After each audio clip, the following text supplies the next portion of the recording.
Hi friends, നമുക്കിന്നൊരു കഥ കേട്ടാലോ? കഥയുടെ പേര് കൊമ്പൻ വീണേ. പൂക്കൾ സന്തോഷത്തോടെ ചിരിച്ച് തലയാട്ടി നിന്നു. അപ്പോഴാണ് അവർ ഒരു മൂളൽ കേട്ടത്. അവർ പേടിയോടെ നിലവിളിച്ചു. എനിക്ക് പേടിയാ. എനിക്കും അതെ.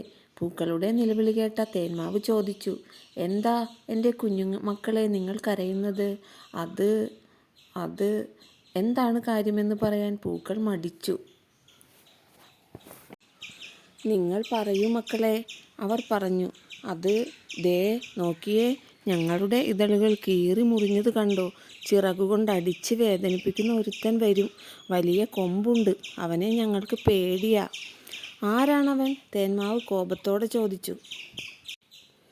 അത് കൊമ്പൻ ചെല്ലി, പൂക്കൾ വിറയാർന്ന ശബ്ദത്തിൽ പറഞ്ഞു. അയ്യോ, അതാ കൊമ്പൻ ചെല്ലി വരുന്നു.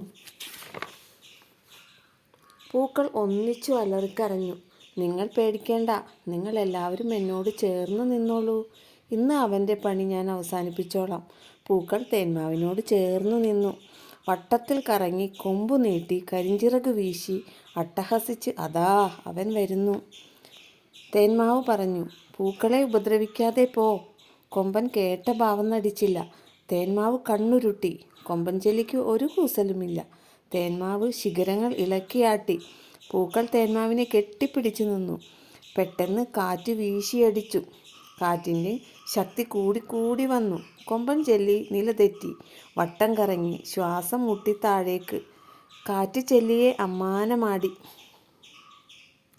അവൻ മാവിൽ ചെന്നിടിച്ചു മലർന്നു വീണു. കാറ്റടങ്ങി. ഹാവൂ, പൂക്കൾക്ക് ആശ്വാസമായി. തേന്മാവിനെയും പൂക്കളെയും തഴുകി ഇളം കാറ്റ് കടന്നുപോയി.